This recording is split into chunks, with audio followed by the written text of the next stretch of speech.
creeping phantom in the dark, blade sharper than secrets, leave a deadly mark. Phaeton in the chaos, language of the pain, torture, symphony, storms in... Links do meu canal secundário Unterwolf e Ant10 junto de mais algumas informações na descrição do vídeo junto da minha chave Pix para quem quiser dar uma força aqui para o canal. Se inscrevam e deixem o like para ajudar na divulgação. Bom, tendo dito isso, vamos para a teoria.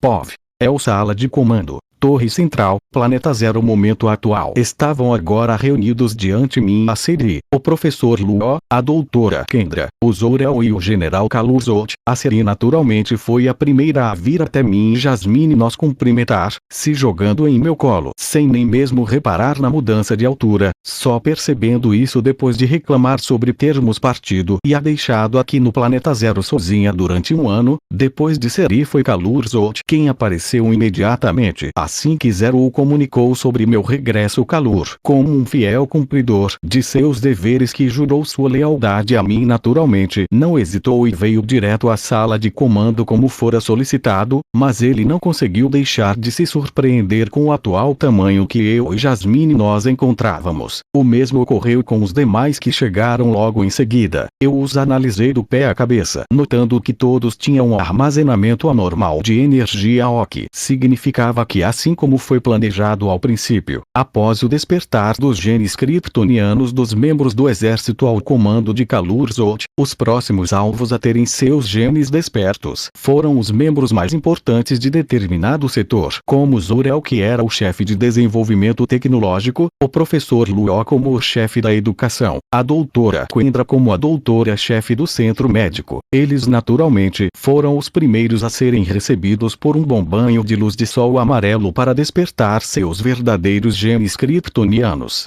Após a chegada de todos os convocados, sem que eu precisasse ordenar, Jasmine, como uma boa secretária, se apressou para explicar sobre nossa retirada de férias no universo de deuses do Egito e sobre as autoridades divinas dos deuses do Egito. Ao ouvir isso, eles não conseguiram deixar de se surpreender. Depois de tudo, eu que antes já havia sido louvado como um deus por um culto formado de meus seguidores na antiga e destruída Krypton, assim como no universo dos Kaijus do Pacífico, agora eu realmente conseguiria ostentar o título de Deus, embora em minha visão isso ainda fosse apenas um nível extremamente inferior de divindade. Vendo o nível de poder dos deuses do verso de deuses do Egito e compará-lo a outros versos como os deuses da DC, Marvel e outros, esse nível é simplesmente o solo do patamar de divindade e só pode ostentar Deus em questão de título mesmo. Mas isso não me importava, afinal isso era somente um meio para lidar com os deuses da Terra da DC, tanto em magia como também em relação às próprias divindades deles. Como exemplo, a possibilidade do Apolo em específico ser capaz de negar a absorção solar dos kryptonianos, isso seria muito problemático e fatal durante nossa chegada. Então, se isso puder ser evitado de antemão, seria melhor. Eu invoquei e entreguei algumas autoridades para o professor Luo, doutora Kendra e o Zor-El para que eles investiguem por si mesmos. Embora eu já os tenha investigado, ainda assim considerei que seria melhor deixá-los ver por si mesmo e ter suas próprias conclusões. Depois de tudo, Krypton é uma sociedade que há muito tempo esteve completamente absorvida nos estudos científicos, e mesmo acreditando em deuses como Ra, o misticismo e o sobrenatural, a muitos se tornaram campos desconhecidos em Krypton. Então deixar que eles vislumbrem um pouco disso mesmo nesse nível quase insignificante ainda deve servir de algo. Quanto a Seri e o Kal'Ur Zote, a Seri eu dei a autoridade divina do conhecimento, como uma cientista premiada em diversas áreas. Embora ela fosse mais ativa no campo da biologia e bioengenharia, Seri ainda tinha bastante conhecimento em outras áreas. Com essa autoridade que antes estava em posse de Thoth, ela deve ganhar ainda mais proficiência e domínio sobre estas áreas. Quanto ao Kal'Ur Zote, eu entreguei naturalmente a autoridade divina da guerra, como um general. Este é naturalmente o ambiente de Kal'Ur, tanto por seus genes de general como também por sua linhagem da Casa Zote. Para os membros da Casa Zote, o campo de batalha e de guerra e seu lar do oscilar, o que torna Kal'Ur extremamente compatível com essa autoridade, que deve aprimorar ainda mais suas habilidades em combate e estratégia. Após isso, eu os enviei para a dimensão dos deuses do Egito para absorverem observarem as autoridades divinas na fonte da criação daquele universo, embora antes eu ainda tivesse que abrir um vórtice para retornar daquele universo para retornar ao verso DC, isso foi só para estabilizar a conexão entre mim e aquela realidade que agora, como foi convertida em minha dimensão de bolso, posso acessá-la em um piscar de olhos quando eu quiser enviar facilmente outros para lá apenas com um único pensamento, assim como trazê-los de volta para minha localização atual independentemente da realidade em que eu me encontro. Claro, a premissa é que não tenha resistência da outra parte, mesmo que tenha resistência contanto que o inimigo seja mais fraco ainda consigo mandá-lo para essa dimensão de bolso mitológica, assim como naqueles romances chineses, mas novamente isso não tinha grande importância afinal a única função desta dimensão mitológica é servir para manter as autoridades divinas ativas mesmo neste universo, embora de fato sejam autoridades fracas, ainda assim são autoridades de deuses. E como tal ainda tinham seu devido valor. Depois de 2 dias de pesquisa, Zurel, professor Luo e doutora Quendra chegaram à mesma conclusão que eu a respeito de como as autoridades são nada mais do que engrenagens de uma determinada realidade e como elas ressoam semelhante às ondas de frequência para com a realidade, alterando as leis de acordo com as suas respectivas representações, dando a seus portadores determinadas habilidades e controles relacionados àquelas representações justamente por meio dessa alteração nas leis do universo das autoridades por meio da energia divina omitida pelas autoridades. Claro que dependendo de quanto maior for a energia divina carregada nessas autoridades, maior é o domínio sobre aquela determinada representação. Há uma boa chance de que seja o mesmo para com os deuses da DC e suas autoridades. A diferença principal é o fato de que, diferente do verso de deuses do Egito, os universos da DC são autossuficientes e autossustentáveis por si mesmos mesmo sem a existência dos deuses. Mas se eu tivesse que apontar um motivo para isso, se deve principalmente à incompetência e arrogância de Ra, acreditando que apenas com representantes físicos dos conceitos da realidade o universo poderia se manter em equilíbrio, utilizando as autoridades e reformulando a fonte da criação. Eu tenho certeza que poderia transformar aquela dimensão em um universo autossustentável sem a necessidade de deuses para representar seus conceitos, mas eu também não podia culpar Ra por suas decisões, afinal, isso me permitiu tomar posse das autoridades e eventualmente pudesse tomar de conta da fonte da criação e converter aquele universo em uma espécie de dimensão de bolso. Então eu não poderia amaldiçoar tanto assim um homem morto que plantou tantos benefícios para que eu colhesse.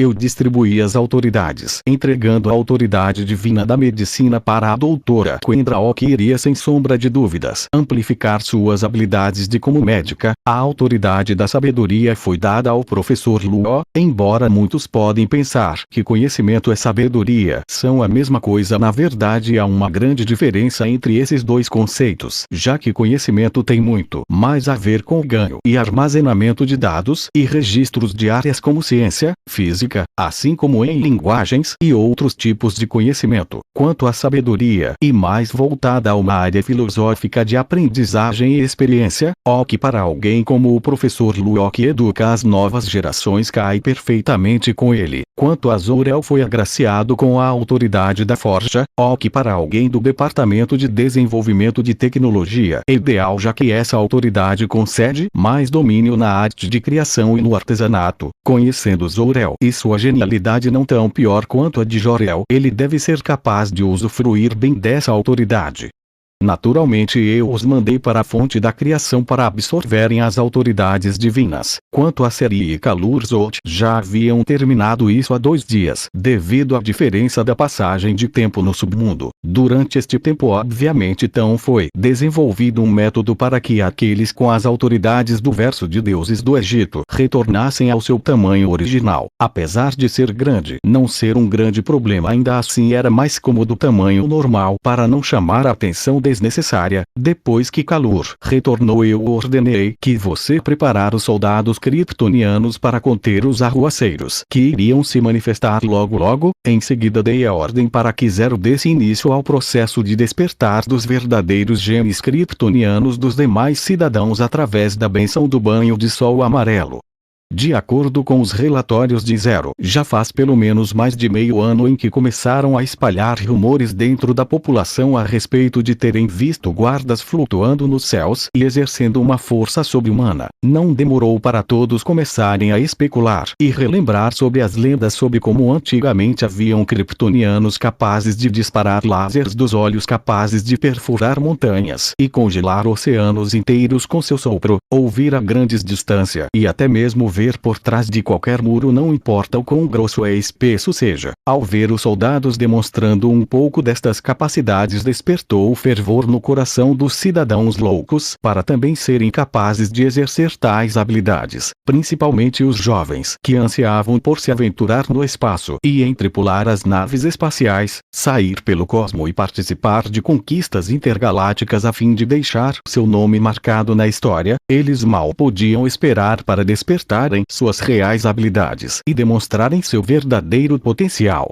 Na manhã seguinte, quando os pais levavam seus filhos para a escola, ou iam trabalhar, um evento anormal ocorreu. Milhares ou bilhares de placas com superfícies reflexivas escuras flutuava no céu do planeta Zero, cobrindo todo o céu da região habitada pelos kryptonianos. Logo em seguida, fótons dourados começaram a serem concentrados nessas placas. Em um curto período de tempo, as placas estavam carregadas e cada uma se assemelhava a uma estrela no céu noturno. A luz concentrada era tão grande que iluminava todo o local, praticamente extinguindo as sombras. Não demorou para que em um grande flash fosse disparado como oceanos de fótons dourados caindo sobre os cidadãos, que em primeira mão arregalaram os olhos, amedrontados, acreditando que seriam dizimados por essa luz, mas logo em seguida dissipando seus medos. Seus corpos, seja os adultos ou os jovens, conseguiram sentir seus corpos absorvendo essa luz dourada e suas células sendo bombardeadas por essa energia, que rapidamente percorreu seus corpos, os enchendo de uma forte sensação de poder infinito que os preenchiam. Em meio aos milhares de kryptoniano, um idoso que já serviu como coronel e agora sofria com velhas feridas de batalha conseguia sentir cada uma dessas feridas se curar enquanto seu corpo era banhado pela luz dourada e seus velhos ossos se fortalecem, e ele sentia como se seu corpo estivesse recuperado as forças da sua juventude. Não muito longe, uma criança conseguiu sentir seus olhos arderem e disparar um feixe superaquecido para o nada. Um cidadão começou a flutuar no ar enquanto seus músculos aumentavam ligeiramente de tamanho. Logo um alvoroço foi formado e diversas vozes começaram a serem ouvidas em meio à multidão. Ah, eu tenho superpoderes como os das lendas, isso é incrível. Meu corpo está tão cheio de vigor como não estava há anos. Um deus. Eu agora sou um deus com esses poderes. Eu me sinto invencível, como se nada pudesse me machucar. Deus. Eu fui abençoado por Deus. O Deus El me agraciou. Eu também fui abençoado pelo Deus El. Essa sensação cômoda e acolhedora, isso é tão revigorante. O poder que percorre cada fibra dos meus músculos é simplesmente incomparável. É quase como se eu estivesse tomando um banho na superfície de uma estrela sem nem me incomodar com a temperatura. Essa sensação é incrível.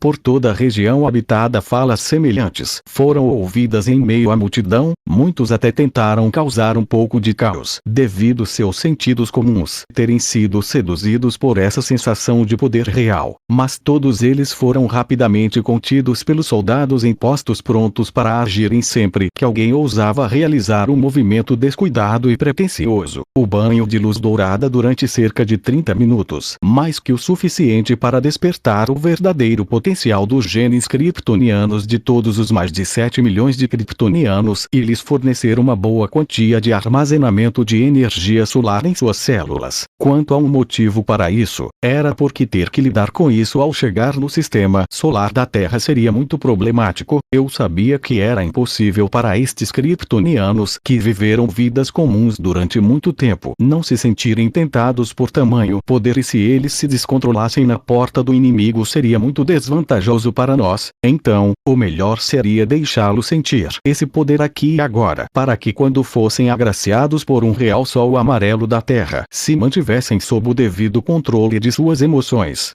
Após esse evento dei mais um tempo para que todos se adaptassem a seus novos poderes. Nesse momento o professor Luo, a doutora Quendra e o Zorel retornaram após absorverem e integrarem as autoridades divinas em seu corpo. Logo que retornaram eu os ordenei que se preparassem para que pudéssemos partir em direção à Terra Oki. É imediatamente seguido por eles. Em 10 minutos todos os preparativos estavam prontos. Eu estava sentado em meu trono negro de ferro frio. Ao meu lado estava Seri sentada no chão, como sempre com a cabeça descansando em minha coxa. E do outro lado estava Jasmine de pé. Eu falo indiferente mas com um tom de ânimo. 0. De início ao processo de transformação da forma de planeta para a forma de nave-mãe cósmica.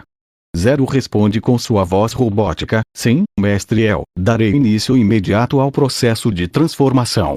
Logo que 0 terminou de falar, rangido e sons de engrenagens puderam ser ouvidos ecoando desde o centro do planeta 0. Ao mesmo tempo a superfície começou a se separar e se mover. O mesmo ocorreu em outras partes. As camadas internas do planeta 0 também eram visíveis, se movendo e se reorganizando. Logo o planeta 0 se converte na nave-mãe cósmica 0, se transformando em uma bela nave futurística gigantesca com um corpo alongado com duas pontas na proa como se fosse uma grande garra com um canhão no meio e um grande símbolo de diamante com 0 com risco no meio. No centro, dos lados havia cerca de 4 pontas semelhantes a asas com um propulsor em cada asa além dos arcos magnéticos acoplados dos lados levemente erguidos para a diagonal. Na traseira havia 6 propulsores gigantes com 100 propulsores menores em volta. Na parte de baixo havia alguns compartimentos de armas para combate intergaláctico e para liberação de naves de combate. Na parte de cima um círculo superior e outro inferior com grande parte da superfície do planeta. O anel anterior se converteu em arcos acima de cada círculo.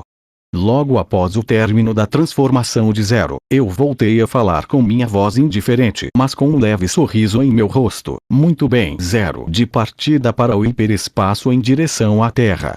0 respondeu com voz robótica. Sim, mestre El, redirecionando cerca de 17% da energia máxima para dar início ao salto no hiperespaço. Rota de direção do planeta Terra travado. Entrando no hiperespaço em 3, 2, 1. Agora.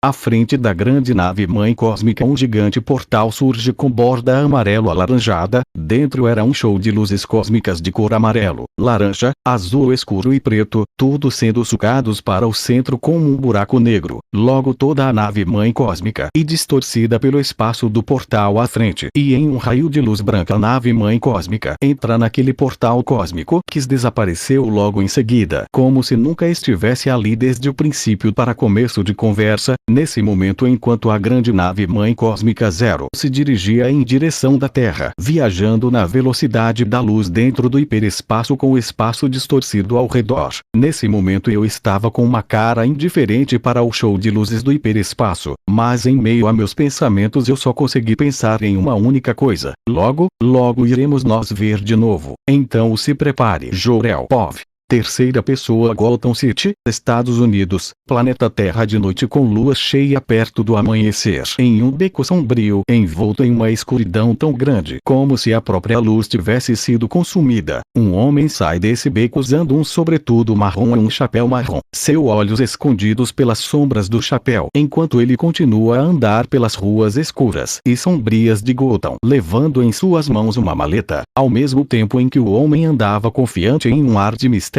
havia um grande cuidado em seus movimentos, tentando garantir que ele não estava sendo seguido. De repente em um dos prédios uma sombra passa, pulando para outro chamando a atenção do homem que olha na direção dos prédios, mas que logo em seguida ele ignora isso e continua seu caminho em meio às sombrias ruas de Gotham.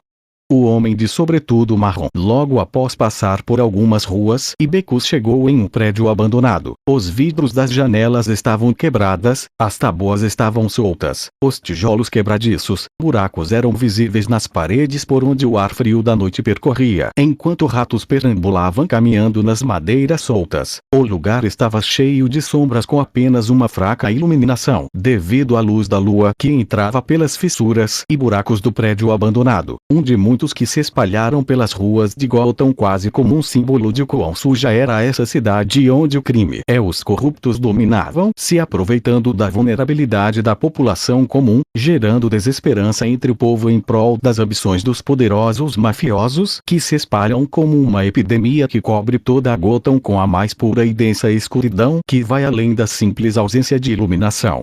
O homem entra no prédio abandonado com cautela e um olhar analítico. Ele para sob o holofote da luz da lua entrando por um buraco no teto. Em meio às sombras surge 3 figuras vestindo ternos pretos, chapéus pretos e uma máscara cobrindo um maxilar, cada um segurando uma arma de fogo de cano estreito do modelo 22 Long Rifle. A figura do meio, que usava um cachecol branco de tecido fino, dá um passo à frente e encara o homem de sobretudo. A figura logo fala com uma voz sombria e intimidante, um olhar severo de predador. Você trouxe o combinado?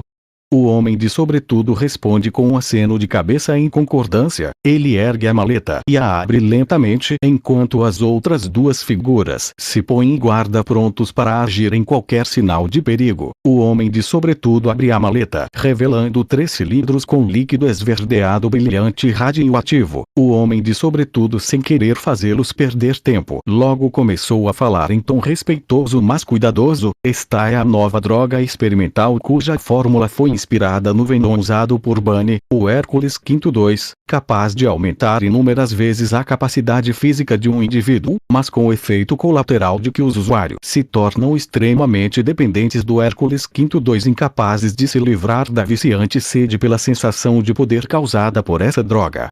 O homem com cachecol lança um olhar estreito ao ver o fluido radioativo. Ele bufa friamente por um instante e fala: o chefe sem sombra de dúvidas vai ficar muito contente, e como foi combinado no acordo.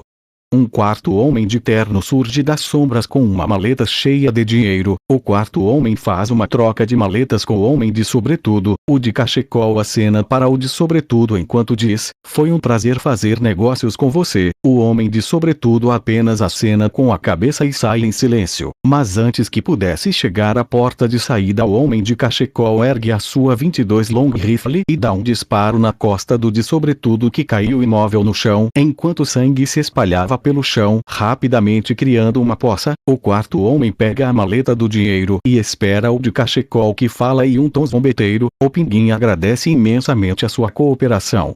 Logo eles se dirigem à saída, quando um objeto metálico em forma de morcego acerta a perna do homem da maleta, o fazendo tombar no chão. Os outros 3 rapidamente apontam suas 22 Long Rifle em direção de onde o objeto metálico em forma de morcego foi arremessado. Com uma leve ventania, uma capa preta de uma figura na escuridão com apenas os olhos brancos à vista balançou com o vento. O homem de cachecol estreitou os olhos com um tom sombrio e murmurou em tom assassino: você, seu. Atirem.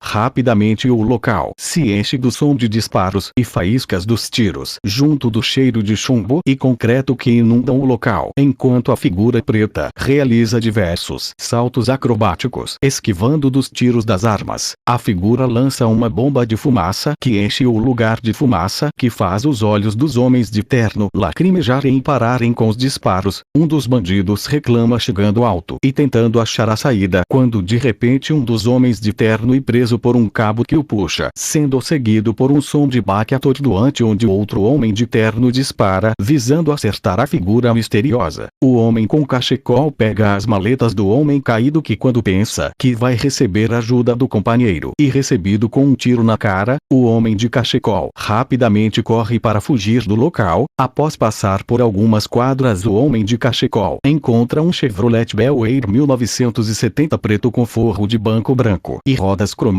com outros 3 homens de terno esperando. Ele rapidamente entra desesperado no carro e manda dar em partida, pegando outro 22 Long Rifle. Mesmo sem entender direito a situação, o motorista obedece às ordens do de cachecol. Logo após passar por algumas ruas, aparece um carro preto nada convencional, muito avançando e muito rápido. Esse era o incrível Batmóvel, um dos principais veículos do vigilante de Gotham, o Cavaleiro das Trevas, Batman. O homem de cachecol rapidamente dá sua ordem: é ele.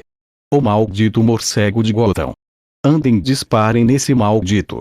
O homem de cachecol, junto de outros dois, apontam suas armas para o Batmóvel e começa uma chuva de disparos que, mesmo acertando no Batmóvel, ainda não causam dano em sua lataria e acabam sendo desviados por uma espécie de capa protetora. Os criminosos continuam os disparos durante a perseguição, enquanto os civis corriam para escapar do tiroteio cego. Os criminosos tentam despistar o Batmóvel através dos cruzamentos e ruas estreitas de Gotham, mas com movimentos profissionais e de drift o Batmóvel se esquivava dos outros carros na pista e continuava a perseguição como se estivesse dançando na pista com uma extrema maestria. Ao mesmo tempo o Batmóvel dispara no carro dos criminosos com um dos disparos acertando bem na lataria do Chevrolet Bel Air 1970, deixando um pequeno projétil em forma de morcego cravada na lataria. De repente os criminosos entram em uma outra avenida enquanto surgem outros carros cheios de capangas armados que dispararam contra o Batmóvel, forçando a realizar uma manobra drástica para não bater nos outros carros, enquanto levanta uma grande onda de fumaça.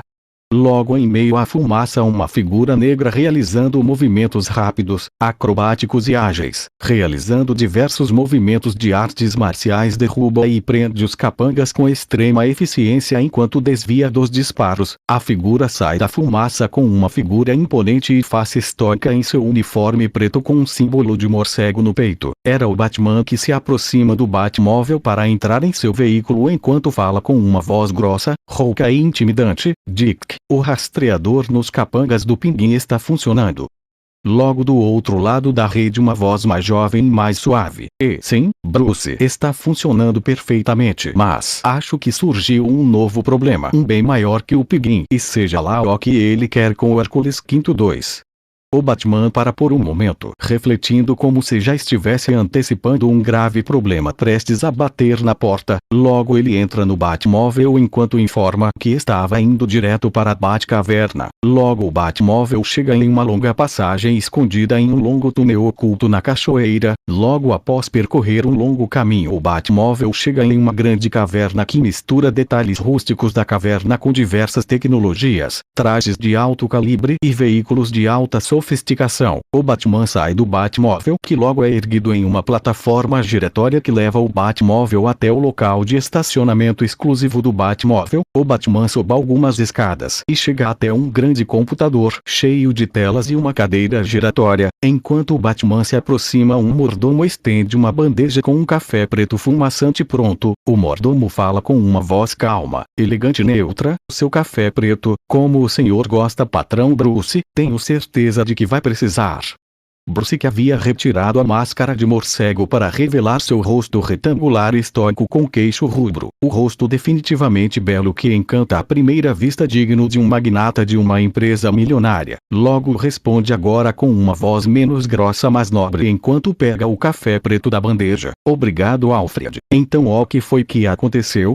Apesar da clara urgência e temor na voz de seu filho adotivo mais velho, Richard John Dick Grayson, também conhecido atualmente por seu alter ego heróico como Asa Noturna, Bruce estava calmo e sereno. Não que ele não estivesse preocupado, mas sim que sua mentalidade lapidada desde as mortes de seus pais em um beco de Gotham ao saírem do cinema, anos de combate ao crime em Gotham, confrontos contra o Coringa, além das recentes descobertas e enfrentaremos alienígenas, e a recente formação da Liga da Justiça havia solidificado ainda mais a mentalidade de Bruce, que sempre foi reconhecido mais por seu intelecto estratégico e habilidades de dedução, além de seus planos de contingência para lidar com seus inimigos, com seus aliados em caso de renderem ao caminho do mal, ou sejam controlados, e no pior dos casos, ele tem planos para lidar até consigo mesmo. Em resumo, a impulsividade é algo que não se encaixa em nada em seu repertório, por isso Bruce mantenha calma, mesmo já deduzindo que algo muito grave ocorreu. Bruce parou frente aos gigantes monitores, demonstrando análises e diagramas na tela. Dick, vestido em seu traje de asa noturna, logo começa a apertar rapidamente um monte de teclas no teclado digital, fazendo várias imagens e dados aparecerem na tela. Logo Dick fala em um tom calmo porém intenso e com uma visível preocupação: bom, e que nas últimas 24 horas foi detectado um fenômeno estranho pelos satélites dos laboratórios STAR, Scientific and Technological Advanced Vancedra's Edge, de Central City, foi detectado um objeto viajando no espaço em uma velocidade assombrosa, e para piorar, de acordo com os cálculos, sua trajetória estimada indica que está vindo em direção à Terra. Ao ouvir isso, Bruce franziu ligeiramente a testa e já começou a pensar em diversas hipóteses a respeito dos dados mostrados na tela. De repente, uma imagem de alguma coisa sendo esticada devido a uma distorção no espaço-tempo. Ao ver isso, os olhos de Bruce se estreitaram e sua testa se franziu ainda mais. Dick logo continuou a falar, agora em um tom ainda mais sério. De acordo com as análises, estima-se que o objeto teve um salto estrondoso durante essas 24 horas. Foi detectado a cerca de 28 bilhões de anos-luz de distância. Há 12 horas estava a 17,5 bilhões de anos-luz. O que deveria ser? Bruce o interrompe com uma voz calma, mas pesada e séria a respeito do assunto em questão. Impossível. Para isso, esse objeto não identificado deveria estar viajando na velocidade da luz ou superior para conseguir tal feito. O que indica que o objeto possivelmente se trate de uma nave espacial, e uma pertencente a uma civilização muito avançada.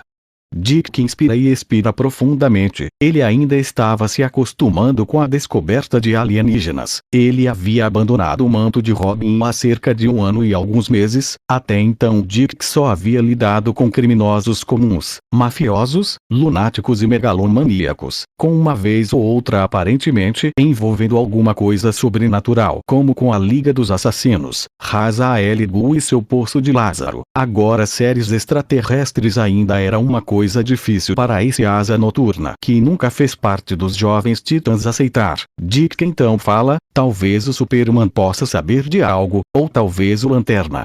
Bruce pensa um pouco, ainda vidrado na imagem na tela. Finalmente ele fala em tom sério: envie uma mensagem para os membros da Liga, os convocando para uma reunião urgente de imediato. Se for mesmo uma nave ou qualquer coisa que seja capaz de viajar nessa velocidade impossível, temo que não tenhamos muito tempo. Temos que discutir sobre isso o mais rápido que pudermos e nos preparar para a chegada de possíveis visitantes.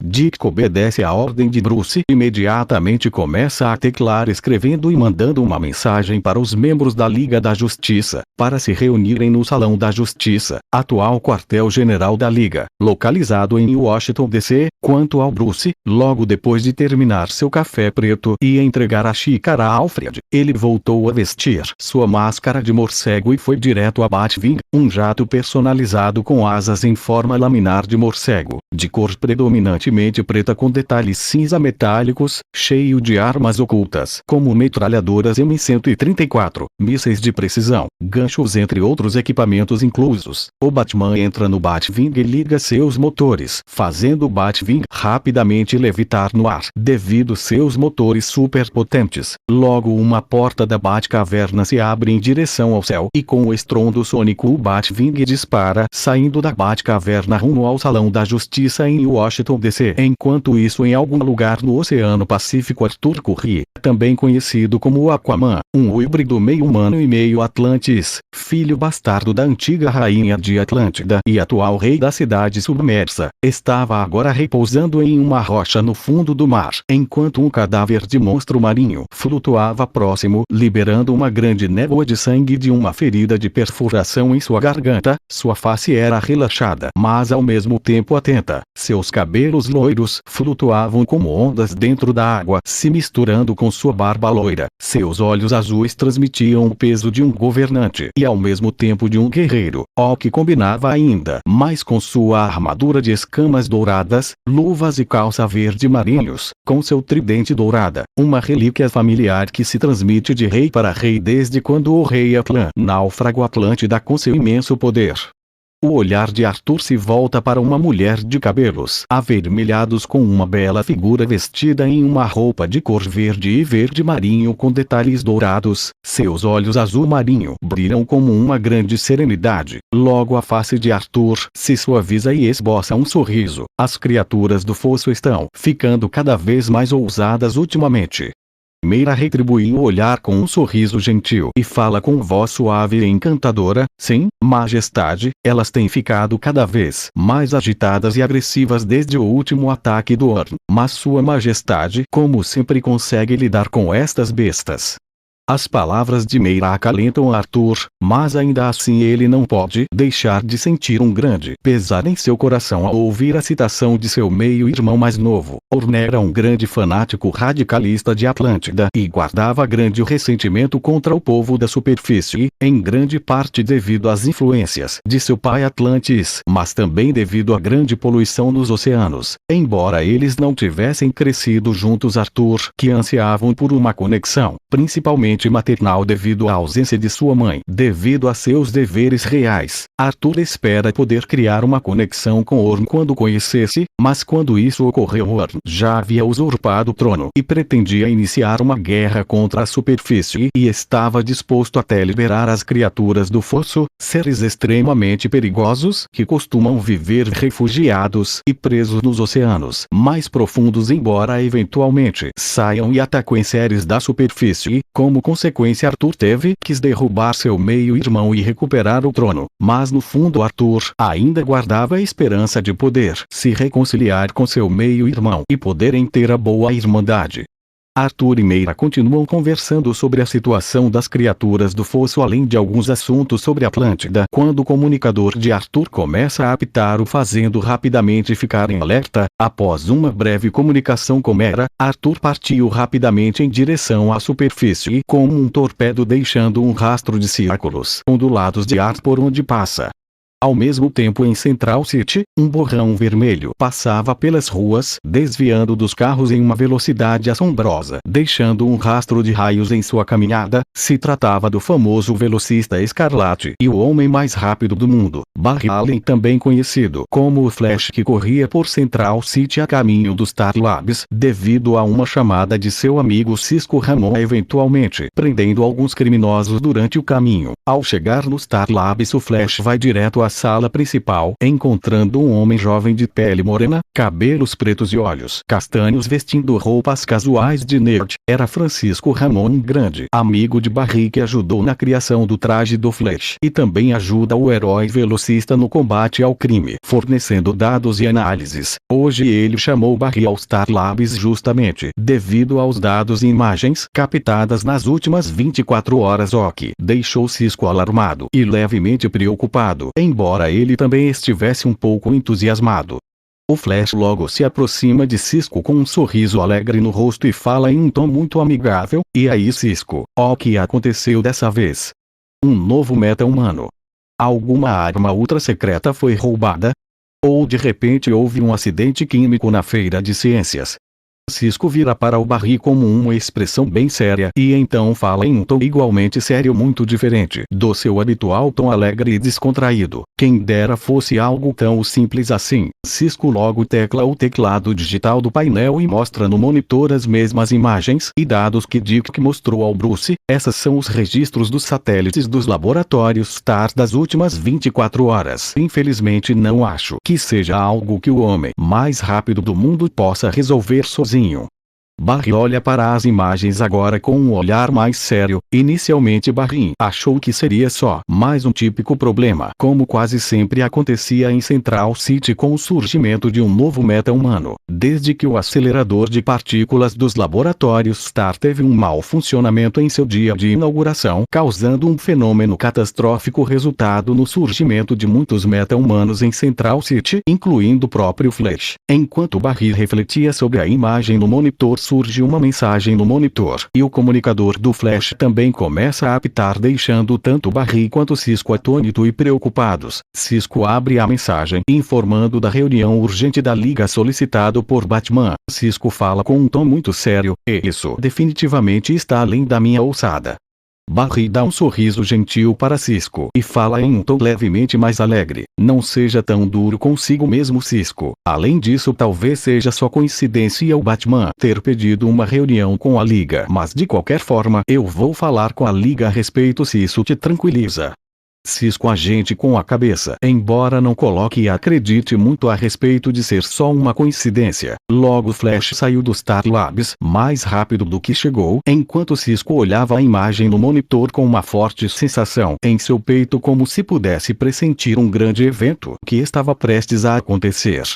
Em Keystone City, um jovem negro cujo a maior parte do corpo sendo máquina estava mexendo em uma tela holográfica analisando muitos dados. Era Victor Stone, agora conhecido como Cyborg, que também havia captado os dados do satélite dos laboratórios Star e acabara de receber a mensagem de Bruce e rapidamente se preparou para ir para a reunião da Liga, abrindo um portal espacial através da réplica de caixa materna em seu corpo. Em Washington, uma mulher linda de cabelos pretos e olhos azul escuro vestida em um uniforme social acabara de sair de um café. Era Diana Prince, a Mulher Maravilha, que havia acabado de receber a mensagem de Bruce. Rapidamente se dirigiu ao Salão da Justiça. Fora da órbita terrestre, um homem de cabelos castanhos usando uma roupa de cor verde e preto estava afastando asteroides da Terra. Quando seu comunicador apitou, era Al Jordan, um dos Lanternas Verdes humano na tropa dos Lanternas Verdes responsável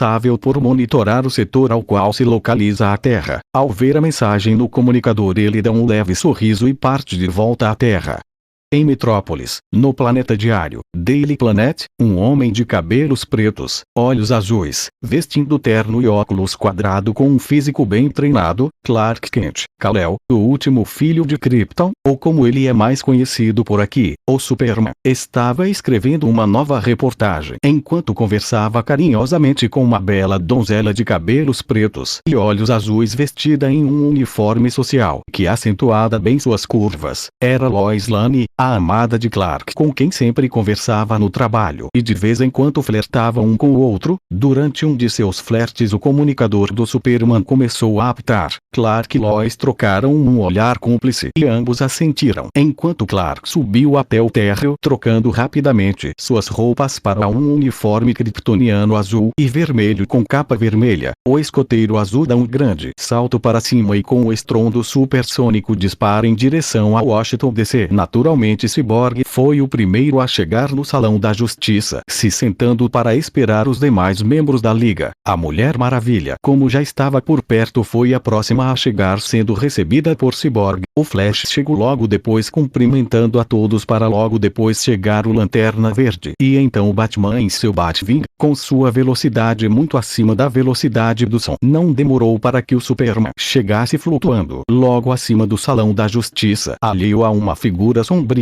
que flutuava ainda mais acima com uma capa flutuando com o vento e um símbolo de diamante com S no peito, de onde emanava um leve brilho azul. A figura diz em um tom frio e indiferente: finalmente, depois de mais de uma década, podemos nos ver cara a cara, filho de Jor-El.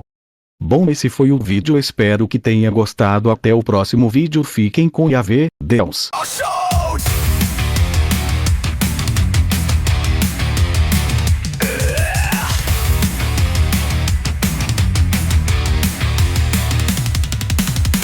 Steps creeping, phantom in the dark, blade sharper than secrets, leave a deadly mark.